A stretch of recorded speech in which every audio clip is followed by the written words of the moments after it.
詩篇66篇第15節，我要把肥牛作燔祭，將公羊的香祭獻給你，又把公牛和山羊獻上。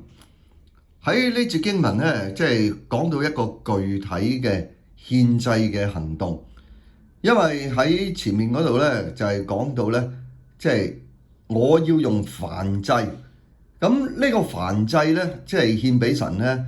燔祭就係將牛或者羊燒咗嚟到獻俾神嘅。咁所以喺呢度呢，就係具體講到呢，佢點樣將乜嘢獻做燔祭。首先呢度就講呢，就係我要把肥牛作燔祭，強調嗰個肥牛。今日呢，我哋都中意食肥牛啦。即係肥牛咩火鍋啊，乜乜物物咁嚇。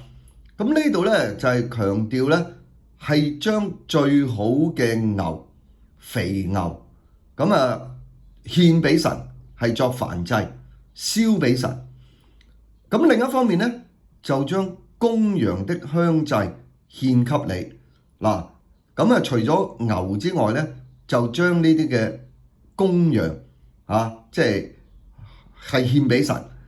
咁所以咧，詩人佢嗰個嘅還願咧係有具體嘅行動，仲要係付出嘅牛羊。另外咧，呢度又講啦，又把公牛和山羊獻上即係除咗嗰啲肥牛，除咗嗰啲公羊，繼續咧就係將公牛同山羊獻上。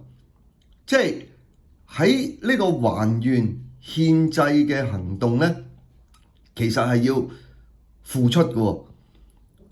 牛比羊係更加貴重，因為牛咧即係大隻啲啦。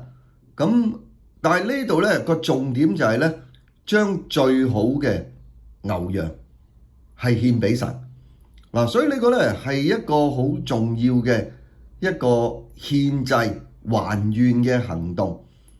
咁我哋今日即係冇咗呢個獻祭啦，我哋就唔會再獻牛啊，唔會再獻羊啊。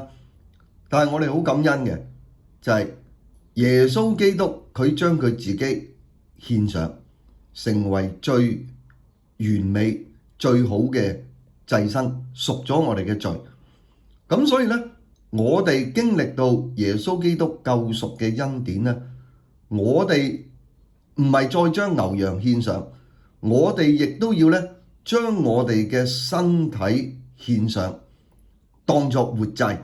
好似保羅佢喺羅馬書嗰度講咧，呢個係聖潔嘅，係神所喜悅嘅。